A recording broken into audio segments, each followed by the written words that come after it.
wasiirka gaadiidka iyo horumarinta jidadka Somaliland kormeerka uu ku tagay wadada cad ee isku xidha Hargeysa Salaxley iyo Inaguuxa waxa ku helinayay xubno kamid ah golaha wasiirada Somaliland maamulka gobolka Maroodijeex iyo ka degmada Salaxley agaasimayaal guud xildhibaano gudida dhismaha wadada cad madax dhaqameed ganacsato iyo mas'uuliyiin kale injineer Cabdisaaq waa gudoomiyaha gudida dhismaha wadada cad iyo sidoo kale injineer Dhagacade oo dhismaha wadada inta u dhaxaysa Inaguuxa iyo Salaxley gacanta ku haya ayaa ka warbixiyay dhismaha wadadaasi iyo halka ay haatan marayso ilaahay baa mahadana iska leh inaynu maanta 1 kiiloomitir u jirno Inaguuxa oo insha Allah ilaa jimcaha aynu dhameynayno wadadan waa wada dheer oo istiraatiiji oo mataqaana aad u balaaran imika Inaguuxa waan taaganahay almost 1 kiiloomitir halka kiiloomitirna waxaan rajaynayaa ilaa jimcaha inaan labada cishay hadhay insha Allah khamiis jimcaha ku dhameystirno madax dhaqameed waxgarad ganacsato iyo xildhibaano ka soo jeeda deegaanka oo halkaasi ka hadlay iyo dhinacooda u mahad celiyay xukuumaddu doorka ay ka qaadatay dhismaha wadada cad ee isku xidha Hargeysa Salaxley iyo Inaguuxa taas oo haatan ku jirta wajigii ugu dambeeyay ee Inaguuxa iyo Salaxley marka aad mahadnaqdo ayaa ilaahay ku siyaadiya uu ku kordhiya ilaahow noo barakee dawladda rabbigaado adnaqayna runtii cid kasta oo ka qayb qaadatay wadadan feeskan saddexaad ee aynu wadno ee laga soo qaaday qol caday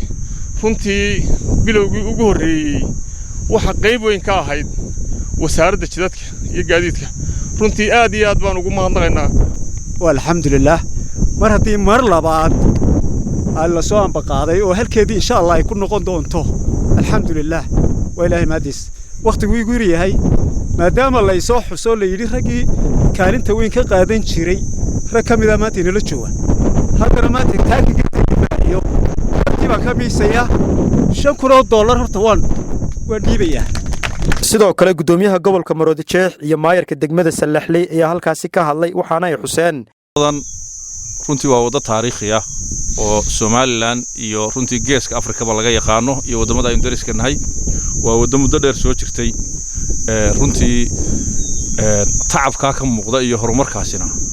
wuxuu qayb ka yahay horumarka Soomaaliland ay ku talaabsanayso sanadihii u dambeeyay waxay shaqaynayaan bishii Ramadaan dadku soomanaa dhamaantood wada cibaadaysta waa dad wada sooman bay ahaayeen waxay shaqaynayaan 10 saacadood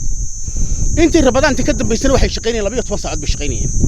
waligay ma arag shaqaale dawladeed oo noocaas oo kale ah geesta kale xubno ka tirsan golaha wasiirada Somaliland oo ka soo jeeda deegaanka ayaa waxay u mahad celiyeen wasiirka gaadiidka iyo horumarinta jidadka Somaliland waxa kale oo doonay halka inaan ka sheego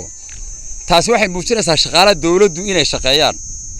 hal dhaliilo laakiin shaqada way wadaysaa dawladdu iyadoo saa loo wadayo 10 saacadood sharcigu waxa weeye 10 saacadood inuu shaqeeyo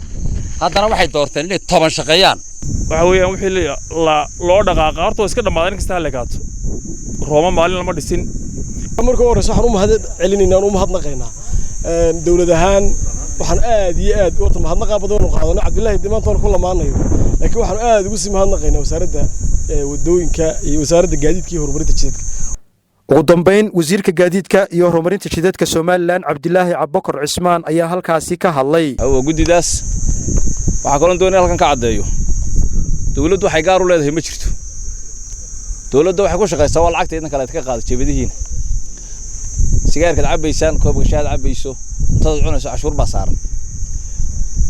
waxyaabaha inta badan aynu dhaxalay waxa kamid ah sistamyadii dawladnimo ilaa Ingiriiskii ilaa Maxamed Siyaad Barre waxaanu haysanaa dawladnimadu wax dadka lagu boobayna tahay runtiina way ahayd laakiin waxaan u baahanahay in image-ka noocaas ah amba sawirka noocaas aynu bedelo qofku uu garto waxaanu bixinayaa si